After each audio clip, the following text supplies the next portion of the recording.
More than half of the wins so far have gone to Simone. What makes this stat even more impressive is that the only time he's been beaten on track is round 1.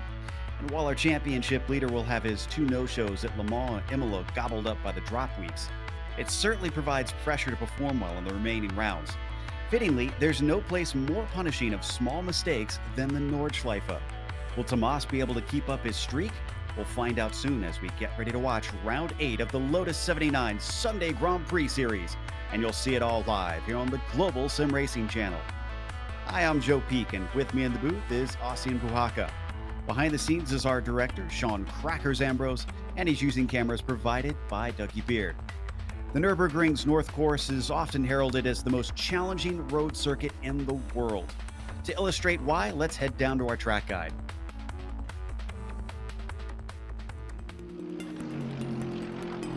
Welcome to the Nürburgring Nordschleife. Most modern high-end series might use the GP circuit nowadays, but it will certainly never hold the respect and awe that the Northern Loop commands. Though it can be and is usually used in conjunction with the Grand Prix circuit for competitions in real life, here on iRacing, drivers can harken back to a time gone by and just run the 13-mile behemoth this place is known for.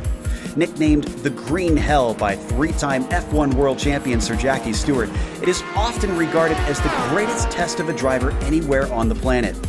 Just looking at the stats will tell you why. More than 150 turns and close to 1,000 feet in elevation will pass you by in a single lap. Simply memorizing the course is half the battle for most drivers, let alone being fast. It goes without saying that this place is dangerous. Many fast corners lack runoff. There's blind apexes everywhere, and in a couple cases, even modern cars will get airborne. The list of famous turns is pretty lengthy, but some of the more notorious are places such as Flugplatz, Miss Hit Miss, Bravery Corner, and of course, the ever-iconic Carousel. It's not just the places where you've got to move the wheel that get attention too. The Dottinger Hoa stretches for more than 1.5 miles in length. While you would think this circuit would mainly be limited to the track days most gearheads flock to for a chance to lap the ring, it still sees quite a bit of wheel-to-wheel combat. The 24 Hours of the Nürburgring, the VLN Series, and the World Touring Car Championship all still take the track to this day. Many race fans consider this the mecca of road racing, and any driver who is able to push the limits here often quickly garners their respect.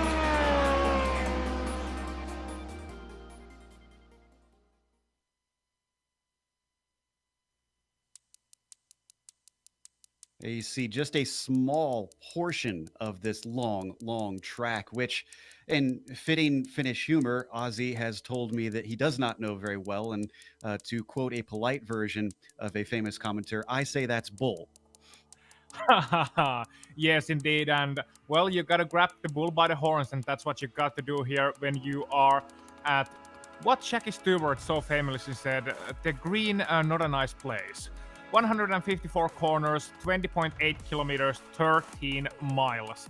It is the Industriefarten, which is called the industry layout, which means the car manufacturers and so on test their cars here. It is not quite the 7 days track, it's lacking the Betonschleife, but it's still a considerable challenge, especially because the start-finish straight is so short. And you know, I could go for ages about this track show, but there's been enough movies, enough documentaries, and enough books written about it. So I'll just say the short version. It's quite tough. Yeah, that's putting it very mildly around here. It takes a while just to memorize the circuit, let alone be fast, which we've talked about a lot. But first, let's go to the championship situation. As I mentioned, the drop weeks should change things a little bit. Tomas Simon ahead of Alex Millward. Tomas has won a number of the races so far, has had a couple no-shows. Vascalampi a little bit farther back. In fact, we've also got a nice little fight going on between 4th and 5th. Chris Baumann and Gernot Friesche. Friesche's not having the season we're used to seeing from him. Maybe he can turn things around, but I wouldn't be confident because he's said in the past he doesn't tend to like this track. Let's take a look at the Teams Championship, as well as we do have the Classic Teams Championship here in Lotus 79. That we indeed do, and it is Candy Team Tyrrell still in the lead of that one, only by 5 points though. Very tough between them and the Parmalat Racing Team, also known as Brabham.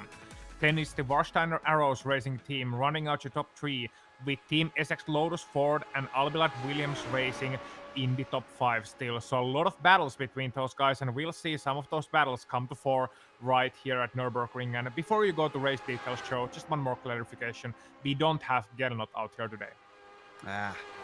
Well, sad to see him not participating, but still should be a fun one. Now, to those race details, we are in round 8, as we mentioned, as a car in the background having some trouble here in practice. Now, you're not reading that wrong. It is only 8 laps. That's how long it is around here, if you're still not familiar with the Nordschleife. It is open setup, as is traditional here in the Classic Teams Championship. And they do have penalties and a disqualification at 25 incidents. If anyone manages to even get to 17 and not have their car be a crumpled mess, I will be absolutely amazed. But we'll see how that goes as the race progresses. Right now, they are under practice. Qualifying has already taken part. There's no qualifying session just because the track is so long. They have to do it throughout the week. Just a few seconds left, and we will get to that grid order, Ozzy. Normally, I would talk about passing zones and danger zones, but honestly, take your pick. Yeah, really. I mean, it says enough when I mentioned that there is one place on this track where you can get an off track and not die, and that's the Extofbrunchen, also known as the YouTube corner, because that is the only one which has a low enough of a curb. Technically also on the first sector. And one more reminder before we go to that grid order is Oskar Rinne last week. He promised to win here, and he's starting second. Ooh, all right. Well, ahead of him, it is Tomas Simon starting on the pole. Rin in second place, as was mentioned. Steve Bycroft, who's won here in this series, is starting third. Could he snatch that away? Severi Seppa in P4. We'll have Timu Vaskalampi in fifth. Next to him, it's Jamie Hall in sixth position. You've got Chris Bauman starting seventh and Alex Millward in eighth. Then it's Etu Vanokangas in ninth, and Frichten Kate rounds out your top 10. Indeed, Pauli Partanen 11th, Mike Rasima starting 12th, Kitty Engström, John Stevens in row 7, Carl Villeneuve, Erwin Rothkrans, row 8, Juanmi Costa, Michael de Turk, row 9, and Armando Edwards and Nick Thyssen rounding out row 10. Mons, Simpkins, Kelahara lead, Ananda Harman and West rounding out your 26 driver field as we get ready to start, Joe. Yes, and just in time, the engines start to rev, the lights come up. Green flag is out. What's it going to be? Down into the first corner, into the north curve. Good start for Simone. He stays ahead. Everybody packs up. Oh, and we already got an accident happening in the background. Yeah, that's Nick Thyssen involved in that one, as well as Juanmi Costa and Michael de Turk. Let's go back to the lead, however.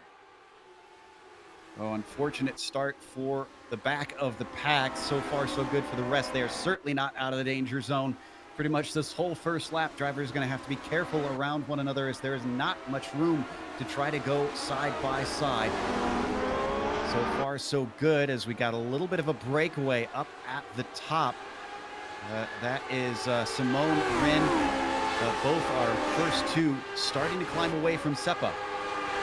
Indeed, but this is the great equalizer, the straight. You come from Flugplatz, then all the way to the Swedish cross, and then into Arenberg. And you see these guys already vying for chances. I'm looking at Steve Bycroft. He's very close to Severi Seppa. Can he pass the Smith? He goes to the outside.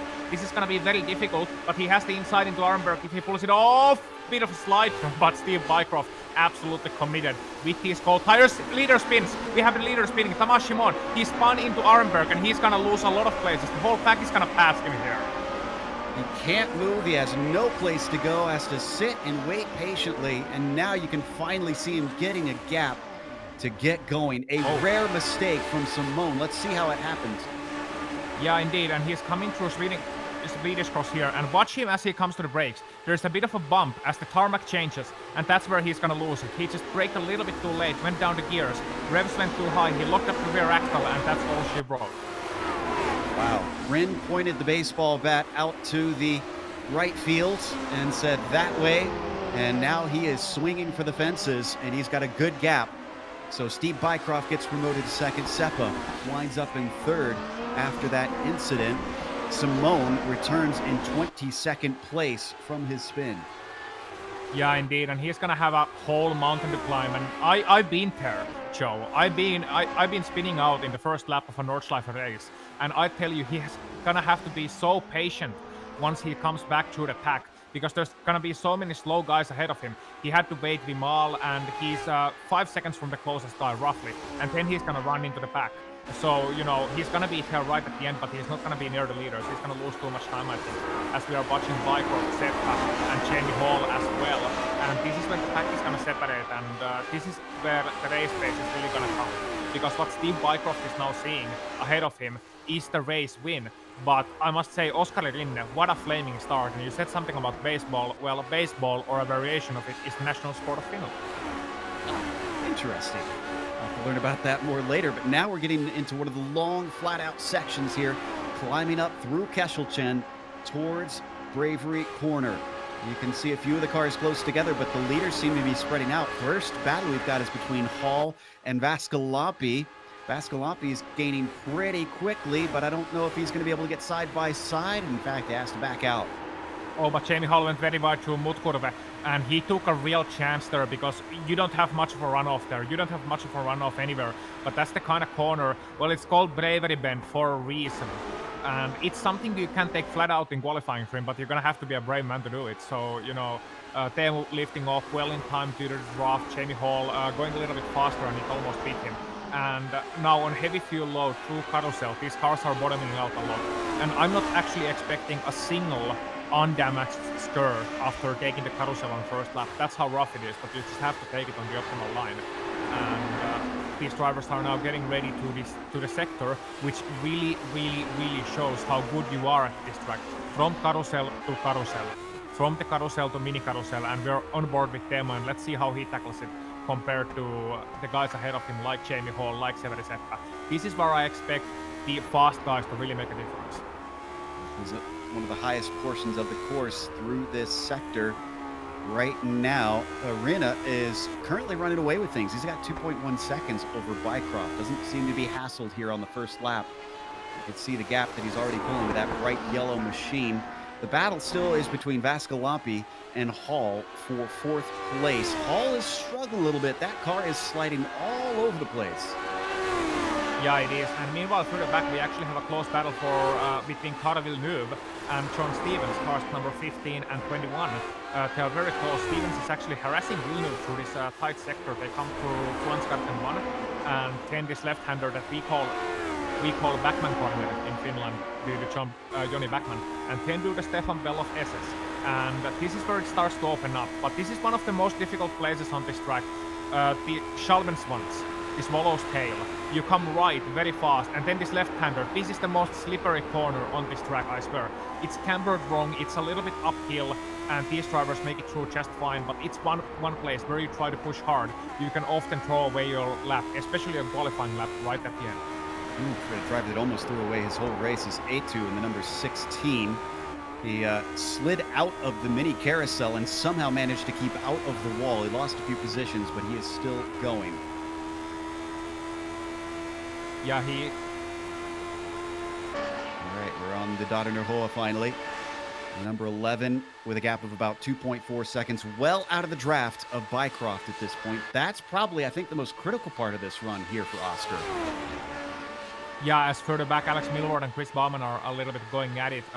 Milward managed to pass Baumann, and Baumann is going at it again, but he has to fall back. He's nowhere near close enough. But yeah, you said it correct. He's out of the draft range. So 0.6 of a second, just about, as Milward goes a little bit sideways to the final corners you saw there. And that's the gap you really need to make. But you're not safe, even though you're out of the draft range, because in this track, the amount of risks you can take and the amount of chances you can take and the consistency, you just have to keep it up. And especially for Oscar, who for the first time is leading, who is holding on to let alone a lead, he's holding on to his first podium in the broadcast races. The mental pressure must be immense, because he's all the time looking at the gaps behind, I think. He has to be looking at what is Bycroft doing, what is Seppa doing, what is Jamie Hall, Teemu Vaskalapi, all those fast guys doing, when are they gonna come? And, you know, all that pressure, all that trembling off the feet, it must be getting to him, and he's handling it brilliantly. Continue to watch the fight here between Milward and Baumann. Millward, another one of our drivers who's managed to sneak a win in so far this season. They take it through Flugplatz, now down through Cottonborn. Not close enough between these two, so let's jump down to 11th, which is changing hands. Engström and Rasimas. They're coming up to the Swedish cross. Are we going to go side by side through here? We already saw it on the first lap. He's going to try it. Rasimas nearly putting tires into the grass, holds onto it under the braking, and into Ehrenberg. He completes it. Wow, that was brave. Engström lost it a little bit on the Swedish cross. He went a little bit wide, sideways there, and his car is still very loose. And Rasimas, unbelievable bravery to hang it around the outside. They're having a bit of a chat through the driver's radio about that one, I think. And Rasimas managed to complete the move, and he went around the inside. And not so good of a qualifying for Rasimas, I must say. I expected him to be faster, but maybe he's one of those guys who is not familiar with this stuff. And you know, being familiar with the Nürburgring, it takes a little bit longer than a day to know.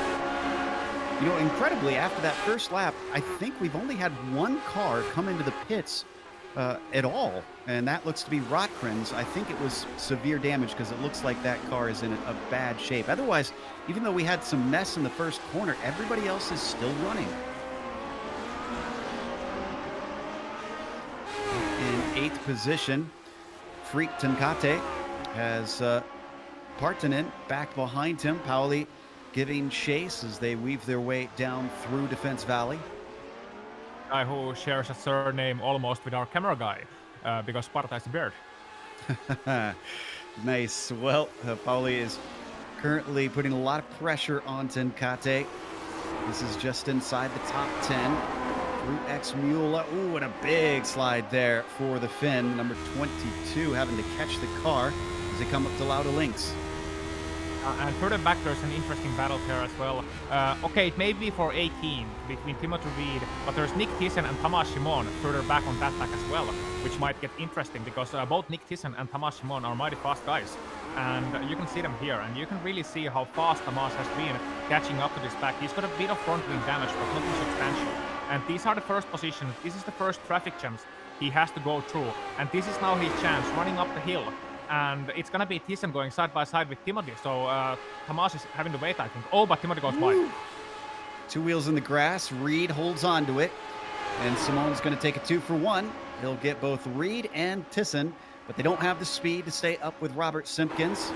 They're gonna slowly gain. Look at them take it through that corner. Bravery corner, the Moot curve.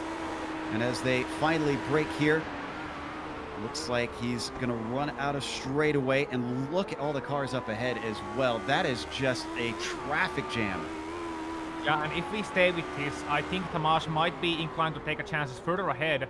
It was Kelahara missing the apex of the carousel and losing a bit of time, so they're going to catch up. And look at here, Simpkins is, I think he's going to let Tamas through. Yeah, he is. That's a really sporting maneuver for Robert. He's going to let Nick and Tamas through there, knowing they are so much faster. This is not his fight. This is not the fight Robert is taking. So, you know, he doesn't want to take any risks in letting these guys run ahead. And now the question is, how fast can Tamas catch up to the back of Pekka Kelahara? As we glance at the fight between Millward and Baumann, this is for 6th place. I can report that Tenkate did get overtaken because he slipped out of the banking in the carousel. Wow, what a big catch there from Millward.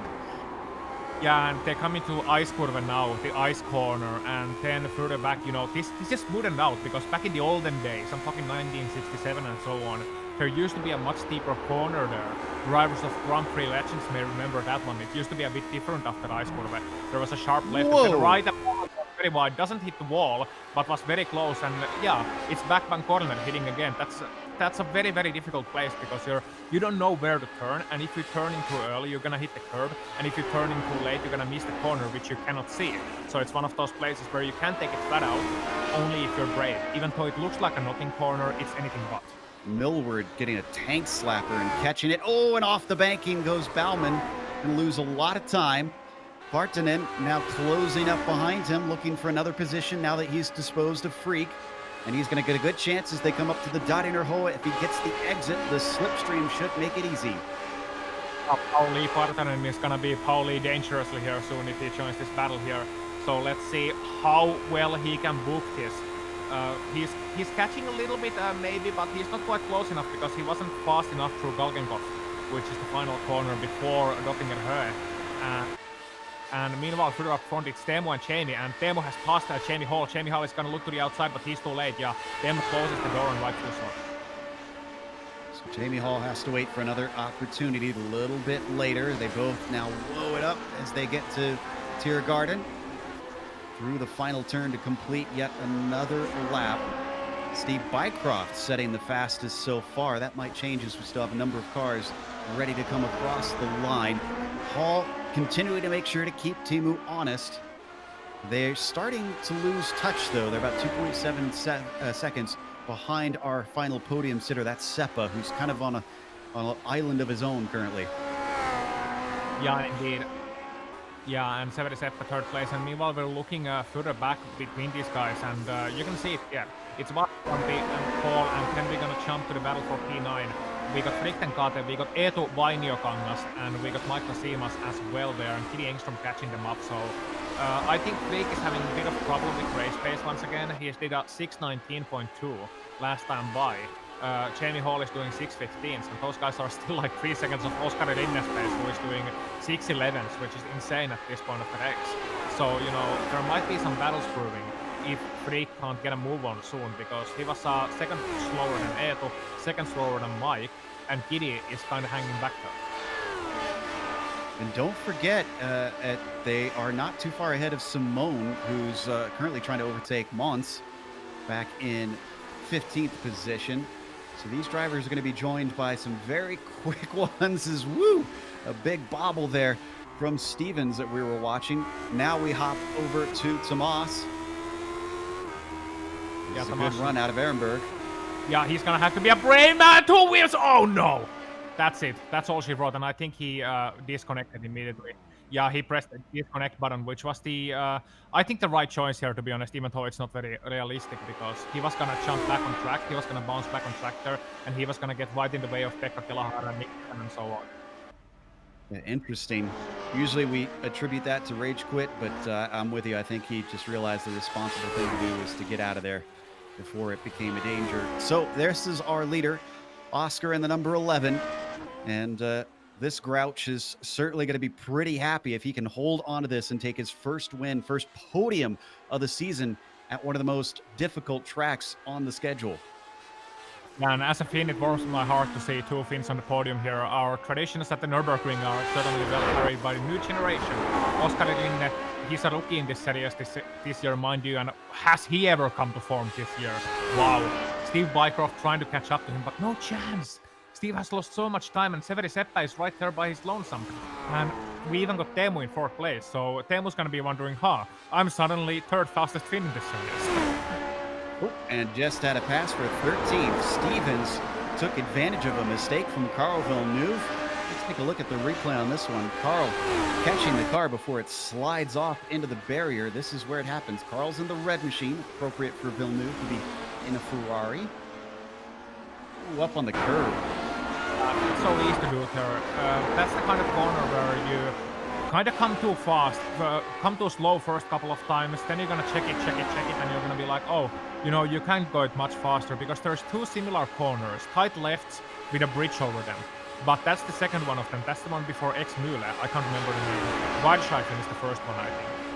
And then you come to the second one, and it's much faster, but there's a high curve, very deceptive there. And once you come to a fast over, there's nothing you can really do. You're gonna slide wide, and then the next corner is uphill. And even though it's a tight place, that's one of the not kind of an overtaking places, but easy places to make a mistake in. Certainly even easier than some of the other places.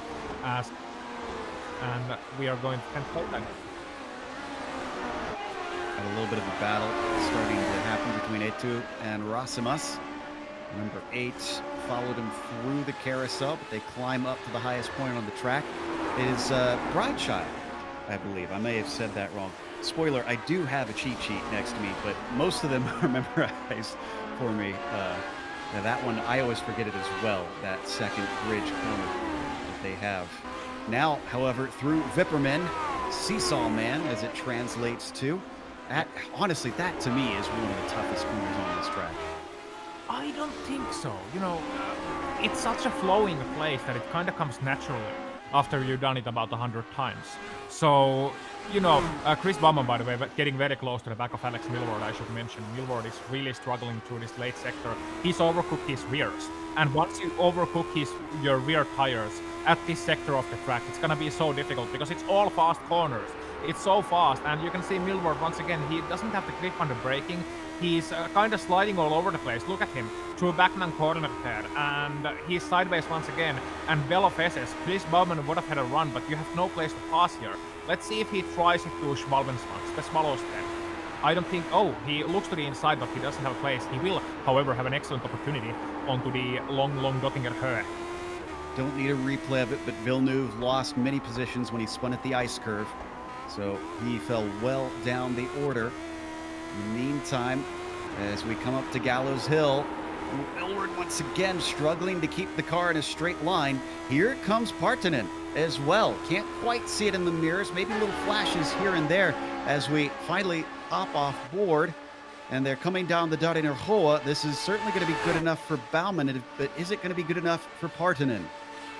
I don't think Partanen is going to be close enough because he doesn't have the draft quite there. He has maybe a little bit of it, but he's doing actually slower than Chris Baumann and same speed than Alex Milward. And by the way, if you're wondering what is slower, these guys are doing 270 kilometers per hour, which may not sound like much considering the Lotus 49 does 320 km an hour there.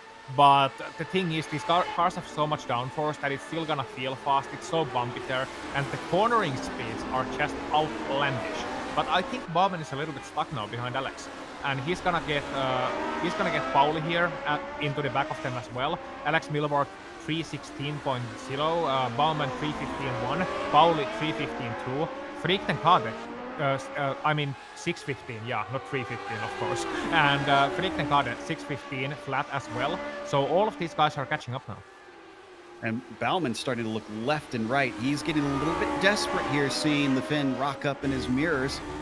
Milward being a little bit of a plug in the spigot as they head out of Hatzenbach now into the High Oaks. And this is going to be one of the longest flat-out portions of the track. Milward spinning the tires, trying to get every ounce of speed he can, but it is all for naught because here comes Baumann. Oh, and he almost gets squeezed off.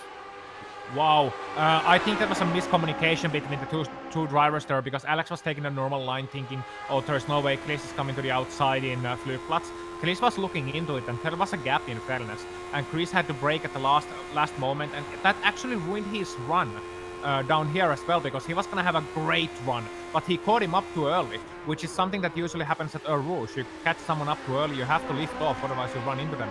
So Chris is maybe having a run here downhill as long as he doesn't do a tamash.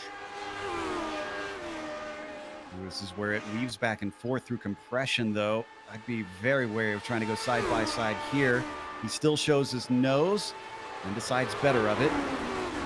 And actually, that's one of the foxhole, the Fuchsröhre, and the run up to Adenauer Forest, which is this tight chicane bit here. The flat left that's on top of the hill that has a curve on the inside and it's completely blind. That's one of the best passing places on the track because once you get your nose to the inside, there is not a single man on planet Earth that will try to defend around the outside. They will give you the position. Well, they can try to defend, but I don't think it'll end with either car continuing out of Adenauer Forest. Is almost getting into the back of him now. Baumann is showing some frustration at this point.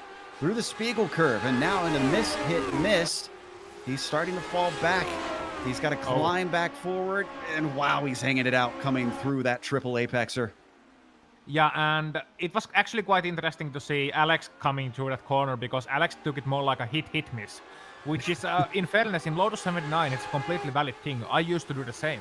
I used to hit-miss that corner because once you miss the first apex, which you can do on GT cars, you might be running wide due to the curvature of the track, due to the bumps there, and you might not get it to the inside, into the hit, in the middle portion.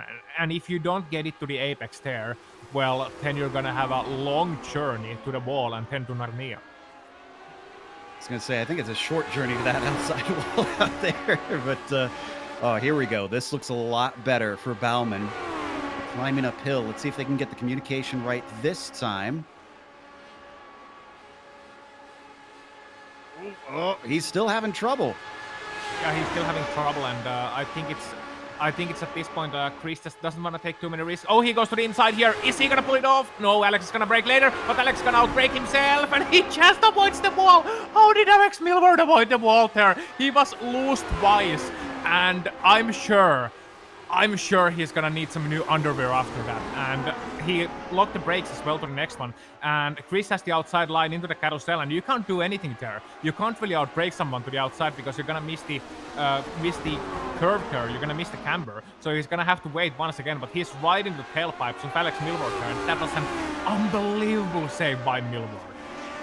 I'm pretty certain someone needs to open up a race suit shop at the Nürburgring because they'd make a killing for how many they'd sell. They have one.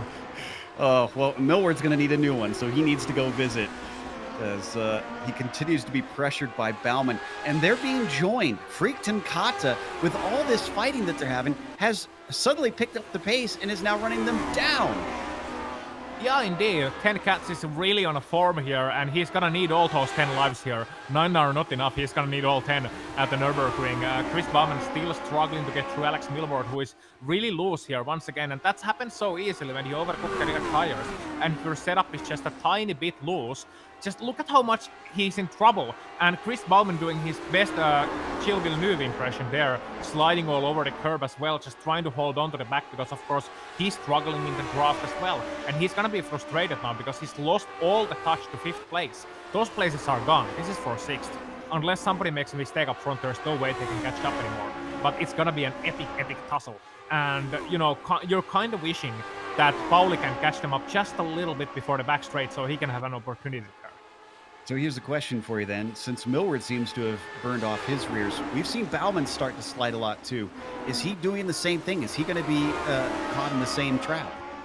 Yeah, he is. He absolutely is, unless he's careful right now. He's got to identify the situation as Alex misses the camber there on mini carousel, and that means Baumann had a bit of a better exit through the gallows hill. Let's see what they can do. Oh, Chris is very good. This is very close up here. Don't run wide now, Chris. And yeah, there he goes. Now the thing is, passing on Dotting at her, it's so treacherous because you see those little crowns on the track.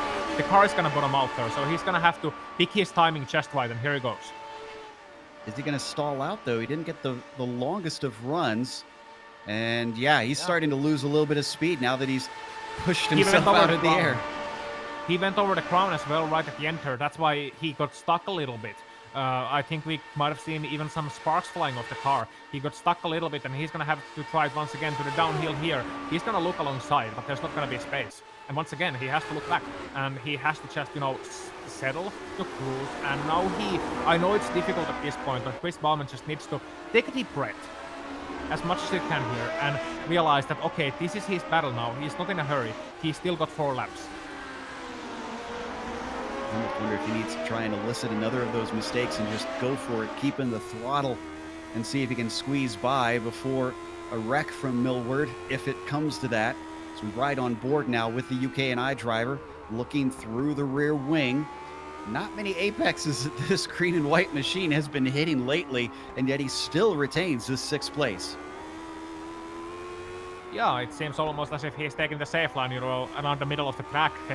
But it's so difficult too, because he's gonna have to brake late to these corners. I think he's obviously under a lot of pressure. That's not something I have to think, that's a fact. He's under a lot of pressure. He's having to really brake late, so Baumann doesn't get a chance here. But at the same time, he has a car that is struggling a little bit, and so has Chris. So both of them are in a little bit of trouble. And interestingly enough, both Chris and Pauli there further back took that curve for no reason, just then. You saw them turning a little bit left. You don't want to take that. That damages your car. But that just goes to show how focused they are on keeping to the back of someone and not want to let out the, they're not listening to the track enough, I think. They're now focused on the battle, and they're not listening to the track. They're not getting into the groove with the circuit. They're taking it one corner at a time, and they're not allowing it to flow. And once that happens, well, what happens when you play music? You play a beautiful music, you're in a beautiful championship, and you're not letting it flow. It's just gonna sound like choke. Take away. Parton, thank you. Parton has certainly got his ear to the ground because he was getting awful close there for a moment. Had a great run through Ehrenberg, Not only is Freak Tenkata back there, but 8-2 in the number 16 has joined the fray. Rasimas is now on the back of this pack. So we've essentially got what looks like about a 6-car run coming in the mid-pack. And once again, Bauman starting to have to go on the defensive with Pauli looking left and right and giving him a taste of his own medicine. Through miss, hit, miss. Everybody sliding the cars through that corner and now steeply downhill, braking into Defense Valley. Bauman stays at least ahead for the time being, but can he hold on to this now that he has unfortunately used up his rubber? We've still got half the race left to go, by the way. Yeah. So we still got time. These drivers still have time to make mistakes to get the position settled. But now it's gonna get very interesting because I've been looking at Pauli last couple of laps with one eye. Of course, we've been busy looking at Alex and Chris there in the battle, but Pauli has been right behind them. And I was expecting him to catch them up earlier on, but he's not taking any chances right now. And we really have to, watch this on board as he comes through. Well, not quite here, but later on. Is he just playing it safe? I think he doesn't quite have the straight line speed, to be honest, to catch them up on the straight, and you can really see the difference here. Up the hill they come, and this is a steep uphill. It may not look like it, but it's climbing up the hill all the way through here, and these fast corners as well. And Pauli is taking them flat out. Pauli is not lifting almost at all there, but he just has more wing, I think, and that's why he hasn't been able to get close enough. But he's still in a very good position if something happens between Alex and Chris. And if this was last lap, I was gonna say when something happens between Alex and Chris, but now it's still very much a but, because I think both of these drivers have had a time to, settle down a little bit. It does look like this battle has cooled for a brief moment. Let's give a little love to some of our higher-up drivers, such as Seppa, who we mentioned is still kind of not around anybody, but up in third and running a nice calm race, looking at a podium. As we take a glance at him, an update as well. We've lost a number of more drivers. Barry West is retired. Simone, we mentioned. Tisson is out. And Juan Costa also gone from this race. Oh, we finally had a mistake from Alex Millward. And now Chris Bauman is right on top of him once more. What do you mean finally? Oh, just kidding. But Chris, I love you, Alex. But Chris Bauman, he's once again very close as they come to the YouTube corner and turning right there and to the ice curve. And look how wide Chris Bauman is going there. That's the absolutely correct line. You can go much wider than you think there. There's a lot of runoff in terms of curve, and you can really use all of the tractor and then some. This is close. Tenkate had a problem. Sorry. Oh. Sorry. It Yeah, looks no. like Freak Tenkate, who was on, close to this battle. Did he have contact, actually? I think he did. I think this was some ghost contact. Oh yeah, it was Eetu Vainio-Kangas behind him. And you can see Eetu coming closer and closer, and it's in the break into ice curve. So it's gonna happen right here. And there was no real contact, there was ghost contact, and that just sent Freak into the wall. So, that's very, very unfortunate. I don't think there's anything anyone could have done differently there. Eetu could have braked earlier, it's easy to say in hindsight. But yeah, it's just a ghost contact, very unfortunate, but that's the reality of Formula 1 racing. So Freak will probably be our latest retirement. Ooh, this is a little bit of a better run from Bauman. He ducks out and tries to get a little bit of that clean air as they pick up speed, though.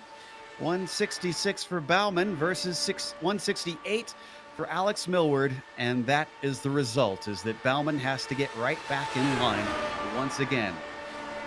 And yeah, and Rasimas is getting closer to Eetu as well, further back them, and Mike is gonna look to the outside, over the Antoniusbuche, under the bridge they come, the bridge which allegedly Juan Manuel Fangio took this corner flat out in 1957, which I find hard to believe, but it's Fangio, so it might very well be true.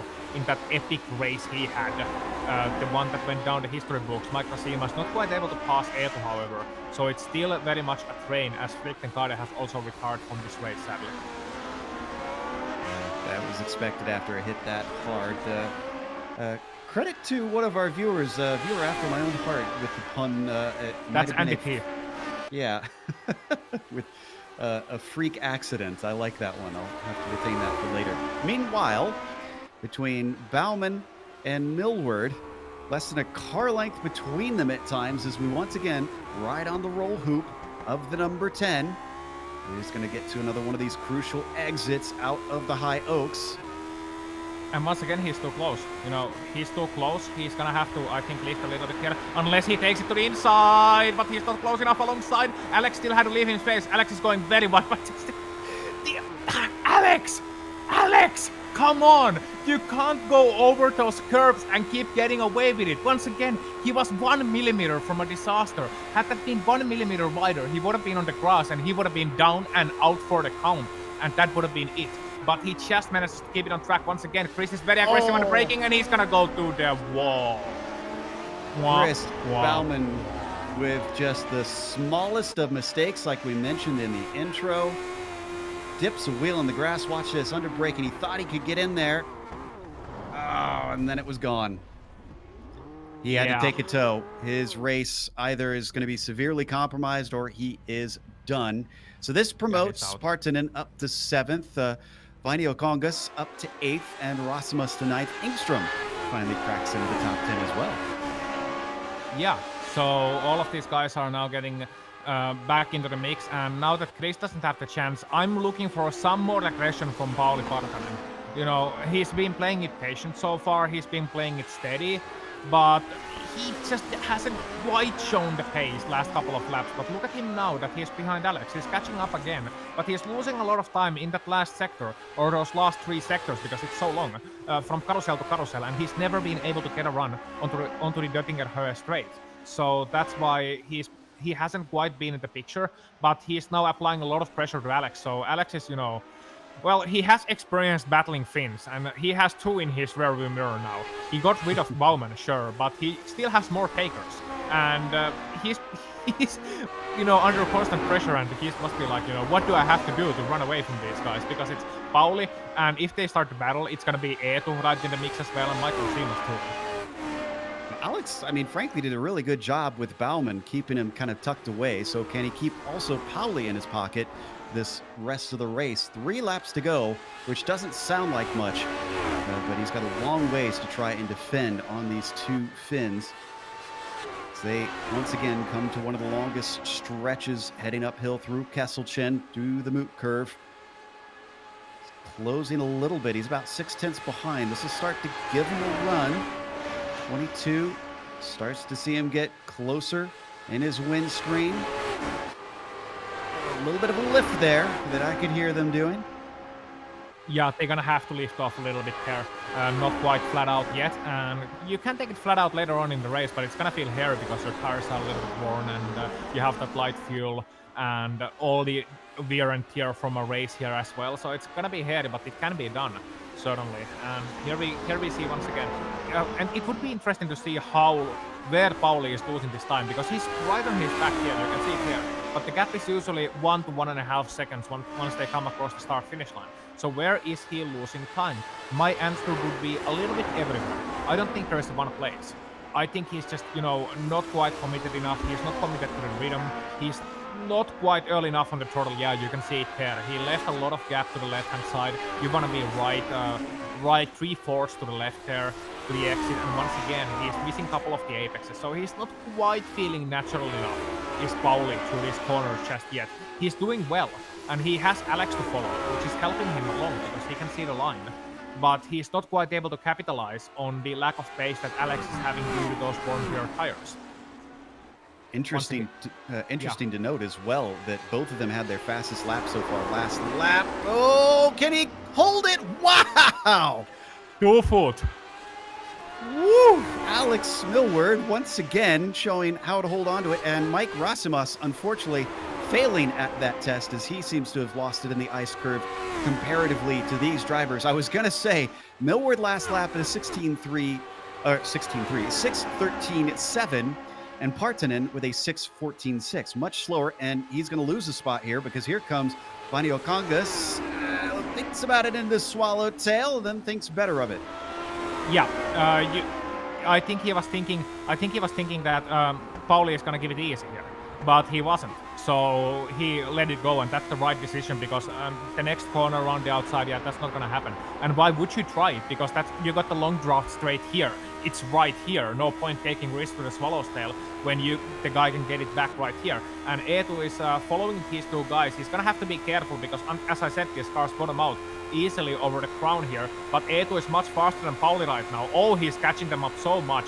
He has much less wing, and look at him. He has a run, and he could potentially take them both here. Running up the hill. This is where the draft comes even stronger. Got up to 170 miles an hour. Ooh, and he ducks across to try and pinch him in. It looks like Millward feeling a little bit under threat. Can he hold both cars off, though? Are we going to go 3 wide? No. Not quite, but Eetu still is going to try and get this spot, and he does. Over Partanen. His fellow Finn gets demoted down to 8th. He was very smart here, Alex. He moved a little bit to take the outside line and give a little bit of draft to Eetu, can promote those guys going too wide so they can pass him. That was a little bit of a clever move there from Alex, but now he has Eetu behind him. And the problem for Alex right now is that Eetu has lower downforce. So, what if Eetu can hang on here?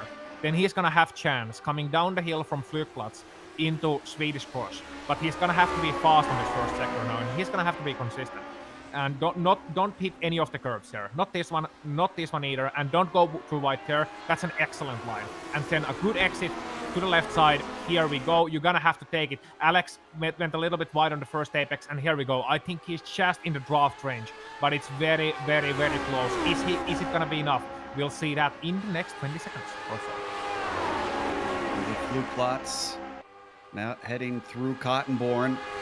He's closing in. It's smaller and smaller. Oh, he's got a very good run. Which way is Millward going to pick? Inside or outside? It's going to switch the other way on the next corner. And he doesn't have to pick either, as it wasn't quite enough for Eetu. Why did Alex take that curb once again at the start of the straight? You can't take that. There's no use taking that curb. Okay, sorry. I'm going on a bit of a rant here. But, it's such a silly error that drivers so often make. And that's just a lack of concentration because your brain is already overheating from multiple corners and you're not concentrating on a straight line. But it's so important to do that and to maximize the run. So Eetu is having a bit of a chance here. As Eetu is having these chances, he's just gonna have to, be patient and bide for his time because he knows Pauli can't get through him easy. He knows about the high downforce of Pauli Partanen, and Kidi Engström is far. So it's realistically, the battle right now is between Alex and Eetu, and Eetu's gonna have to find something in these last 1.5 laps. But I'm telling you right now, if Alex manages to hold on to this position, it's gonna be one of the better defensive drives I've seen in a long time. I concur, and frankly, we have to remind our viewers, this is just for 6th place right now, which is a fair amount of points in this series, but this isn't for a top spot. Millward is just hanging on by sheer determination, and it looks like Vanio Congas might have to hang on with determination as well, because here comes Partanen right back at him, closing in and some of the twisty bits, and this might be a distraction, because look at how much Eetu has lost on Millward now. Yeah, Eetu is not fast through this sector at all. He's having to follow in tow through these fast corners. And the thing is, now that they come to the Lauda links, the side where Niki Lauda had his horrible accident in 1976, right here, and went through Bergwerk. And once they come to Bergwerk, this is where Eetu wants to catch up due to his lower downforce or his equal downforce and get in the draft, but he doesn't have the draft. And that's such a big shame for him because he's gonna have to hold on right now, and they're doing pretty much equal speed. Oh, actually, Eetu is a little bit faster.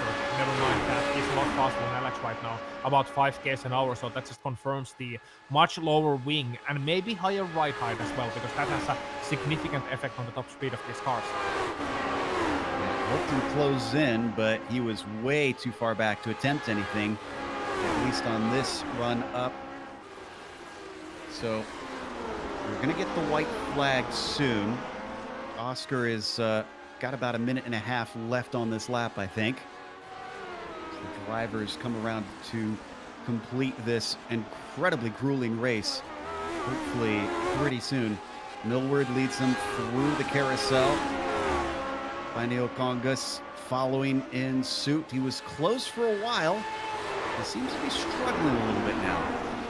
Yeah, he is, and when you have higher top speed on a straight line, it means you're slower to the corners. So he's struggling just a little bit to follow him through these corners. And if he can't get close enough, you know, to these final bends, to these twisty bits, and with Alex no longer feeling quite as much pressure, I think Alex has a chance to run away from him.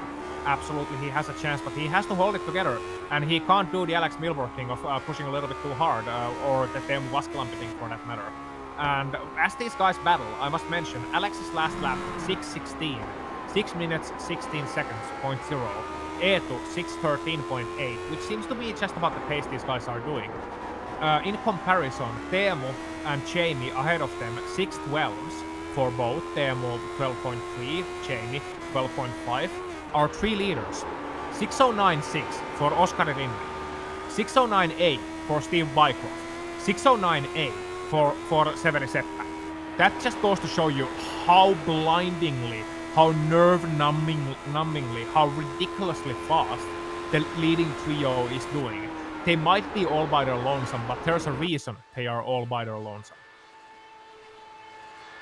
So as we jump up to our leader, he's got a gap of about 6.2 seconds over Steve Bycroft. So unless there's a critical error from the number 11, it looks like we won't see another win from Steve here at the ring. So I'm sure he'll appreciate a nice second place. Pretty much all of the top 5 have been scampering away pretty easily from Millward with all of his battling. The top 5 have about 11 seconds over them. And I think we had a problem for Kitty Engstrom because I just saw him fall down the order. Ooh, yeah, Engstrom. If we want to go to a replay here, is found the barriers. Side by side. Eetu is side by side with Alex. So let's go to that instead. Indeed. And they're coming down the dot in Rohoa. That is Eetu and the red and white machine, and the Williams green and white. That is Alex Millward. They're evening out a little bit, and giving way. I thought maybe with this being the second to last lap, we'd see Eetu be a little bit more brave into there. Especially as Alex doesn't have the straight line speed to pass him. But, you know, it's very difficult to go around the outside there, of course. And I think Eetu was letting patience be a virtue there. But if that was the last lap, I think he's confident enough that he can stay here. And he has to run. And if it was the last lap, nobody's lifting. And that's usually gonna end with one of those guys in the fence unless they're being very, very good. But then again, we've seen Alex multiple times in this race be very, very good in side-by-side situations. So, yeah. He's done very well, and Alex is still ahead, but Alex is once again struggling a little bit with the grip, whereas Eetu looks a little bit more planted despite his lower downforce.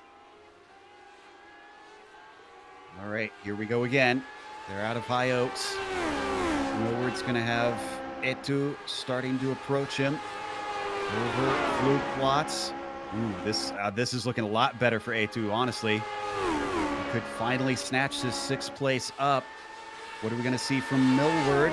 He's closing. Does he dare? He's going to take the left side as Millward holds to the right. That's going to give him the inside into Ehrenberg. Holds it around the outside, the long way around of the Swedish cross. And it looks like Eetu couldn't get the overlap he needed. Yeah, but he's going to have another chance here. It's going to be very narrow, but he's going to have to force Alex to one side here pretty early on. Go to the inside, Eetu. Here, it's open. He's not going to block it. No, he's... not quite enough of a run, I'm afraid, and he's going to have to lift off early from there because he's not on the correct line. So Alex holds on once again.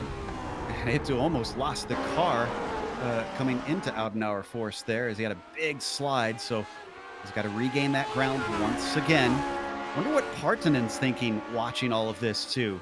I'm sure he knows that there's a bit of a danger of those two fighting, so could snatch up both places if they tangle. I don't know, we're gonna have probably potatoes for dinner once tonight, but it is very exhausting. I wish it was a little bit colder in my room. Oh boy. Insight into the finish line. Yes, exactly. Now they plunge back downhill once again.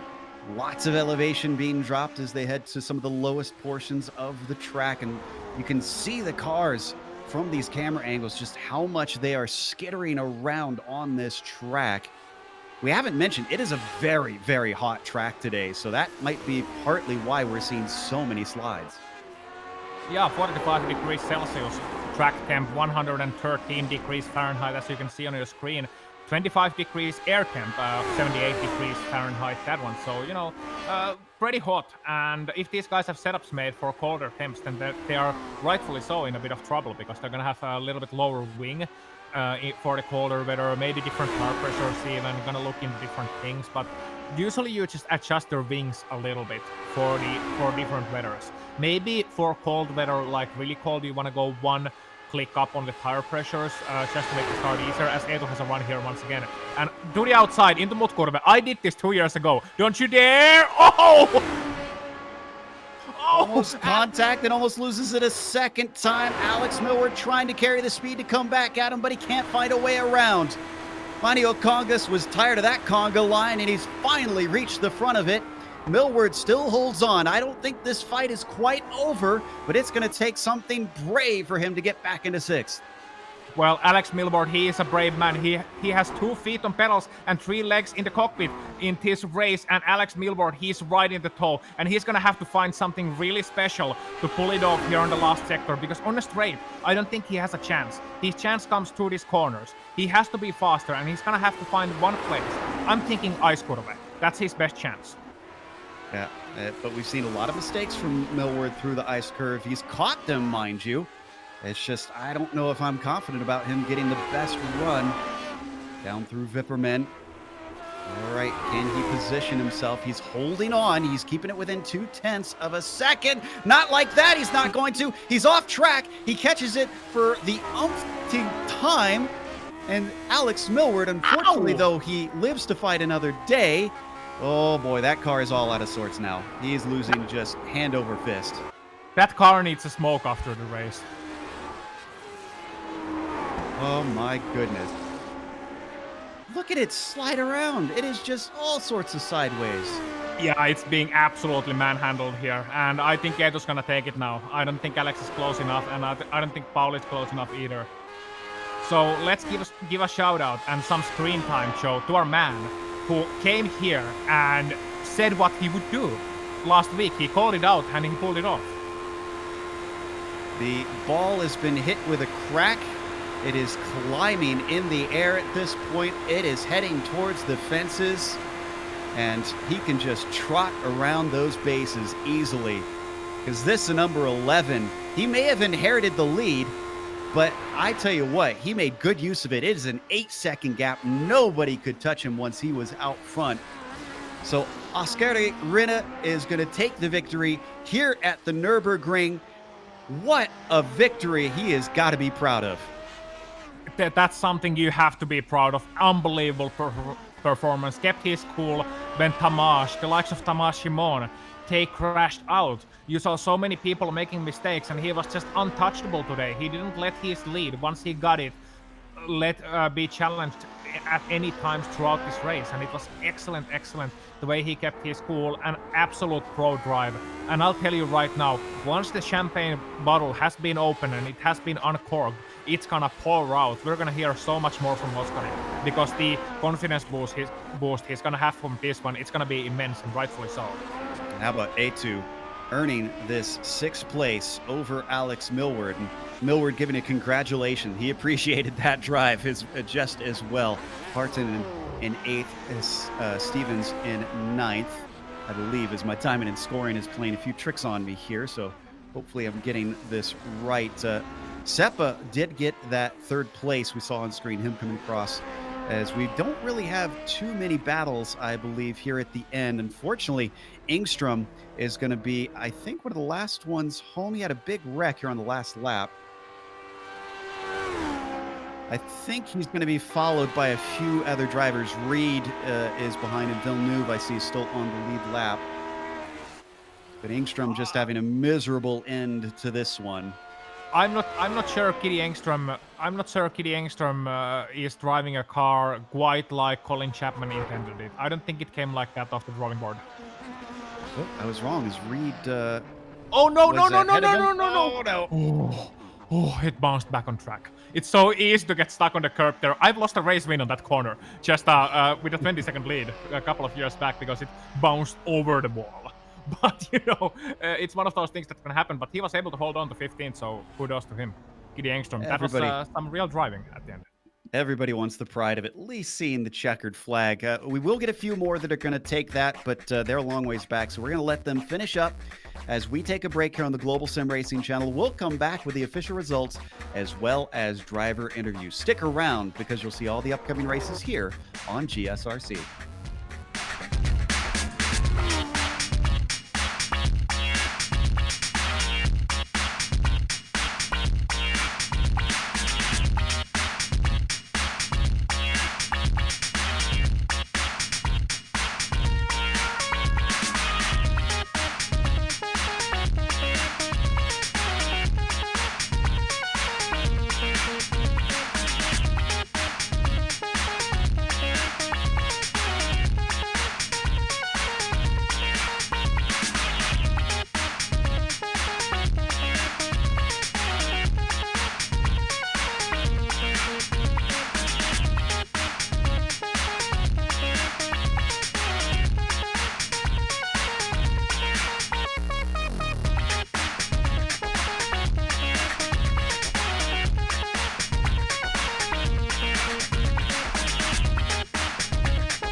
Welcome back to the Nürburgring, the Nordschleife here for round 8 of the Lotus 79 Sunday Grand Prix Series. Had Ascari Rin up at the top. He started in second. He was in second, at least for the first part of the first lap, but then he suddenly saw open air in front of him and he never looked back from there. Took the victory ahead of Steve Bycroft, who wound up about 7.7 seconds back. And Severi Seppa was our last podium finisher, promoted himself from fourth. Timo Vaskalampi himself finished fourth with Jamie Hall. Kind of a lonely race for him compared to what he experienced on the other part of the Nürburgring in the camel race. He took the top five. Etu Vanio Congas wound up with a very hard-fought sixth. That is an understatement. Alex Millward was seventh. Behind him was followed home by Partanen in P8. John Stevens, who we didn't get to look at, was just behind them in ninth, and Mike Rasimas wound up with the top 10. Christoph Mons 11th and Pekka Kelahaara coming home 12th. These men started from 21st and 23rd respectively. Armando Edwards 13th, Timothy Reed 14th, Kidi Engström finishing his three-wheeled wagon, I must say, 15th. Vimal Anamdrahaman 16th, Carl Villeneuve 17th, Michael de Turk 18th, Robert Simpkins 19th, one lap down, and Erwin Rothkrans 20th. And these both drivers actually finished the race. List of retirements, well, it is tough. It's some very good drivers, and it's surprisingly short for a Nürburgring race. Chris Baumann, Fredrik Tenkate, Juan Costa, Nick Thiessen, Barry West, and Tamas Shimon. However, the man who's in target for all the celebrations, he's gonna talk to Joe Peak next, and Joe, well, he's going to be one happy man, I think. Yeah, I don't think this Oscar can be a grouch right now. Congratulations on the victory. You called it last week. Are you surprised that your call out actually worked, or did you really genuinely expect to win today? Yeah, I don't know. I had a lot of practice, and I thought like I had a good chance to win, but I was running really, really high downforce setup. So I thought overtaking Thomas would be like impossible without a mistake, but then I saw him making a mistake at the first lap, and then it was just pretty smooth sailing. I didn't really think last week I could win, but this is probably my best track, and yeah, I it went well. So at least a little bit of surprise there. Talk about though. Okay, you have the whole race then to lead the way. Were you feeling the nerves inside the cockpit, or did you go into professional mode there and nothing was phasing you the whole race? No, not really. I think I was managing the cap pretty well to Steve, and I think I had a little bit more pace if I needed to. I mean it was always on the long straight. I had time to think about different things, but yeah, I don't think it was too hard. Like I was managing the gap very well. So, all right, you've broke your duck and you've got a victory on the broadcast. Actually, finally got a podium on the broadcast. Do you foresee more of them coming your way through the last bit of the season here? Well, I think I need luck for that. I think I have done thousands of laps on Nordschleife, I think, and this is my best track for sure. So, yeah, podiums can be possible, but wins will be hard. This is my best track, so I don't know. Well, it's really delightful to see you get such a spectacular win. Again, congratulations. Before you go, anybody you want to thank? Yeah, thanks. I don't know. I like thank you guys for having this great broadcast, and Teemu for the setups, because I'm not really good at making my setups myself, so I just download his and go with those. Awesome stuff there from Oscar taking the win here today. And then another Finn going to join us, Teemu Vaskalampi, that Ozzy's going to talk to. Yeah, hello Teemu. It was a tough Nürburgring race, definitely a race of attrition there. How does it feel to be the third fastest Finn in this series? Yeah, Oskari and Severi had amazing pace whole week. I think they are some kind of Nordschleife specialist. Yeah, then no pace. Maybe if Jamie didn't get past me at the start, maybe I could have fight against Severi, but nothing to say to Oscar's pace. Yeah, you said in the race chat actually the car was pretty much impossible to drive halfway lap 6 forward, and you just had to try and struggle it across the line. You think it was a setup issue or was it a tire heat issue? Yeah, it was set up. I went for in yesterday's race. It was quite bad. Also, I tried something. I didn't really test it very well, and I think I just went wrong way. Earlier set was pretty good, laps 5, 6. Other laps not so. Now I tried to push at. Now it was like laps 1 to 4. I can't push because I overheat tires, and lap 6 forward I can't push because the car kills me if I push. It was quite a struggle. Well, it was a struggle, but you still made it across the line and with some very good points, while many of the championship leaders struggled. Teemu, how are you looking for the rest of the season? Yeah, again, 4th position. I had quite few of those this season, but just getting points. Let's see if some week is better for me. Yeah, thank you, Teemu. And anyone you would like to thank? By the way, we're going to call you the official Janne Ahonen of this series from now on, just to let you know. No, I don't want to thank anyone after that. Ouch. Well, thank you for the interview, Teemu. I'm going to thank you anyway, and see you next time. Thanks, bye. That was Teemu Vaskalampi, who took a 4th. And next we got our 2 Titans that had an epic clash out on track, both Eetu Vaniokongas and Alex Millward. Going to get that name right. We'll start with Eetu. Eetu, let's go before the battle. It seemed like you kind of got put in that position with a little bit of a mistake on the first lap. Did you steel yourself as soon as you had that slip up in the carousel and thought, okay, I can recover from this? Or was it kind of an, oh no moment? Yeah, it was a oh no moment, really. I thought that I don't have the pace to catch the guys in front, but luckily I did. There were some epic battles. It really was an epic battle. And then Alex, you were kind of on the reverse end of things. It seemed that you had a little bit of a troublesome car. We saw a number of saves that we thought that was the end for you. Yeah, I haven't been on Richard Burton's rally for a while, so I decided to set the car up with max cambers and highest pressure. Well, that's what it felt like. and 0 wing, when I really shouldn't have, because that was really tough. This track deserves more practice time, more preparation than I gave it. Yeah, Richard Burns Rally, that's an excellent rallying game and still very alive and strong, by the way, for those wondering. Now, Eetu, you had a lower wing, of course, so you had a higher top speed, but you didn't have the best of qualifying. So you started from mid-pack and then got into that fight. How was it in general, like getting used to the broadcast race here, all the pressure, and of course you're a streamer as well, so all the pressure from your viewers. Was it like trembling legs?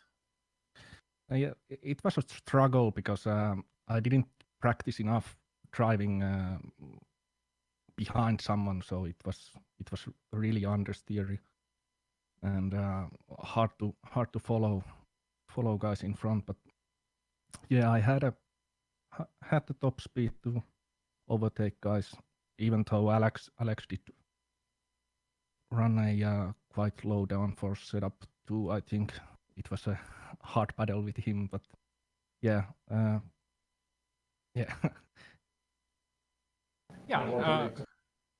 Yeah, all the battle. Alex, you have anything to say about the battle itself instead of the tough driving? Because you had an amazing defensive performance there, despite all the sliding around. So did this race match your expectations coming in? Yeah, I guess so. I just wanted to finish. I didn't do any practice, as I said. Did I have rear wing damage, Hector? Wow, that makes it all the more impressive, and explains some of why the car was handling the way it was. But we've got to wrap up here, so I want to let you both have your thanks. Eetu, if you want to end finish, if you please, and Alex, I guess if you really want to have your own thing with as much British slang as you want. Joo, ei siinä. Teemulle isot kiitokset settien kanssa avusta ja ei siinä kaikille. Terveisiä vaan, jos katsotte. Thanks to the Queen, Mum and Dad, Tora, Day Talk, and all you guys. Cheers, guys. All right. Thanks to both Eetu and Alex for coming in and talking to us. Glad we got to hear both sides of the story after what was one of the most thrilling fights we saw all broadcast long. But we're going to thank a few people before we go as well. Of course, a big thank you to the Lotus 79 community for bringing us back for another season of coverage. And also thanks to the companies that provide the software and hardware for our broadcast listed here on your screen. Additional thanks go to June Lalonde, who provides our wonderful music. See the screen for how to get a hold of more of her great work. And thanks to the team today, Ossian, Sean, and Dougie. If you'd like to find out more about GSRC, including upcoming races, you can find it at globalsimracingchannel.com. Or you can check out our social media outlets such as Twitter at GSR Channel, Facebook at Global Sim Racing Channel, and Instagram at GSRC_Graham. If you'd like to support us, check out our merchandise store at gsrc.storenvy.com. We got a link in the description down below if you don't want to have to type that out. And make sure and subscribe while you're down there. If you see a big red button that says that word, you got to click it, and you won't miss a moment here on GSRC. The next race is going to be Montreal. That'll be Sunday, August 9th at 12:30 p.m. Eastern. But we also have upcoming races for other series listed on the screen, so check those out and mark them down on your calendar, including one of the most exciting races we're going to have here in the majors soon. It is going to be the dirt race that they hold at Knoxville in the 410 sprint cars, so that'll be fun later on this evening. But until next time, race clean, race hard. We'll see you on the track.